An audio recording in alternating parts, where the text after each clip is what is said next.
and welcome back to the series Budget 2024-2025.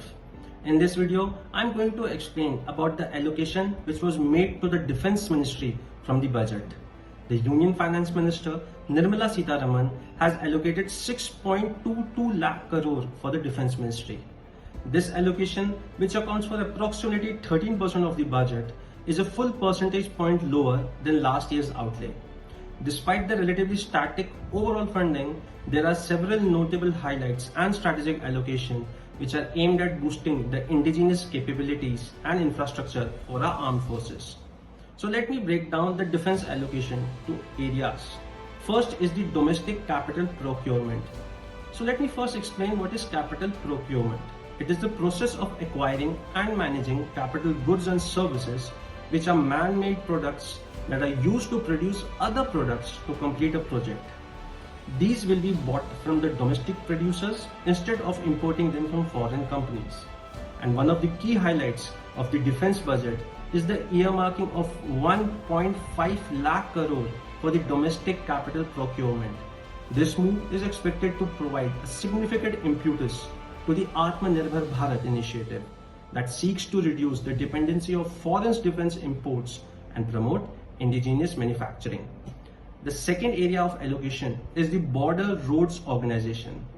This organization is a road construction executive force in India that provides support to the Indian Armed Forces. It was formed on 7th May 1960 to secure India's borders and develop infrastructure in remote areas of north and northeast states of the country.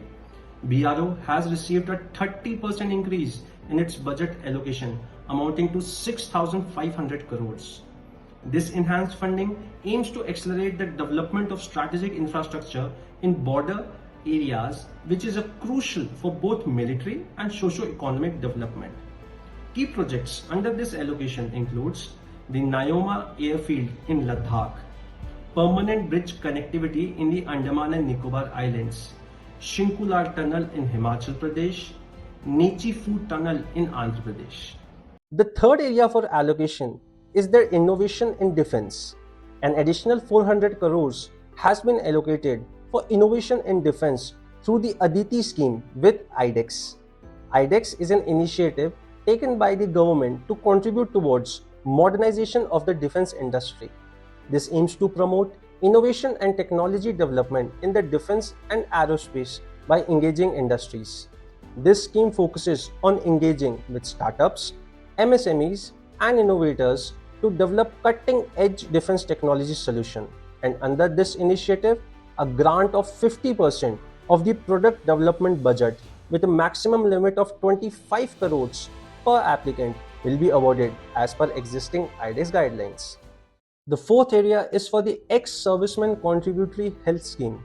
Launched with effect from 1st April 2003, this scheme provides allopathic and Ayush Medicare to the ex-servicemen pensioner and their dependents.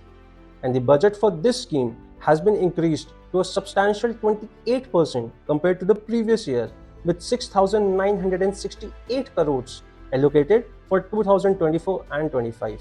This enhanced funding aims to promote healthcare services and facilities for the ex-servicemen and their dependents. The fifth major area for allocation is the capital acquisitions. So, what is capital acquisition? Well, it's a process that a nation uses to invest in technologies, programs, and product support for its armed forces and national security strategy. The Ministry of Defense is responsible for capital acquisition for the Indian Army.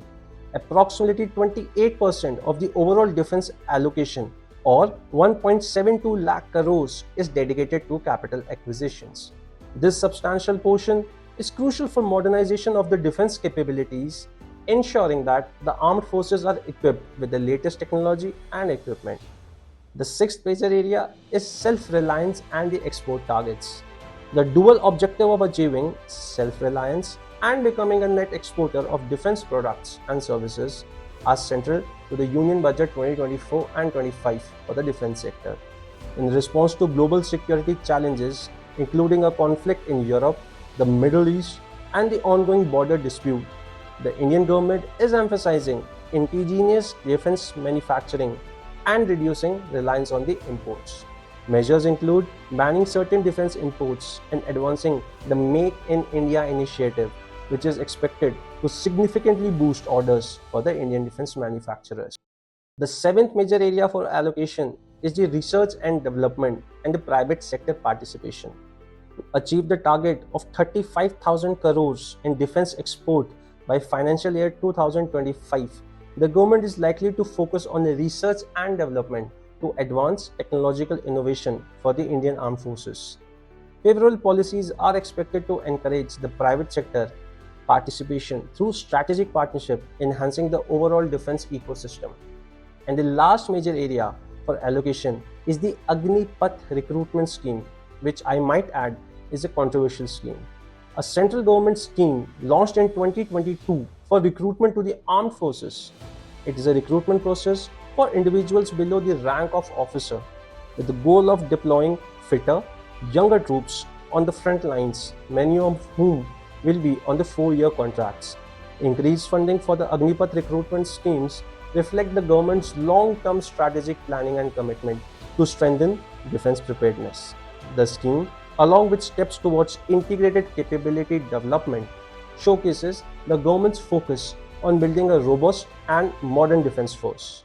Now that we have seen all the major allocations in the defense sector from the budget, let's analyze about how does India's defense budget compare to other nations. India's defense budget for this year has been increased to approximately $75 billion up from last year.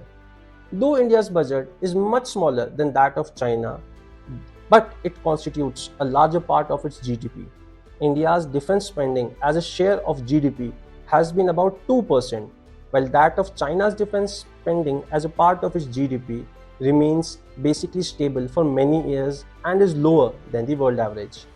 China's budget for 2024 has been set at $231 billion, reflecting a 7.2% increase from the previous year.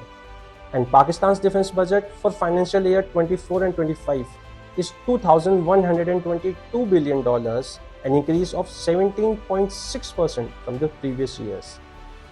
After analyzing all the data, we can say that India's substantial boost in the defense spending for this year underscores its commitment to enhancing military capabilities and infrastructure. Compared to China's and Pakistan's defense budget, which also reflects a significant increase, India's strategic investment aims to address evolving security threats and strengthening its defense posture. So let's conclude our video with saying that the Union Budget 2024 and 2025 sets a clear roadmap for enhancing India's defense sector by prioritizing modernization, self-reliance, and strategic partnership. By focusing on indigenous manufacturing, technological advancements, and integrated planning, the government aims to build a robust defense industrial base capable of meeting emerging security challenges. This strategic approach not only strengthens India's defense capabilities, but also positions the country as a significant player in the defense market, contributing to national security and economic growth.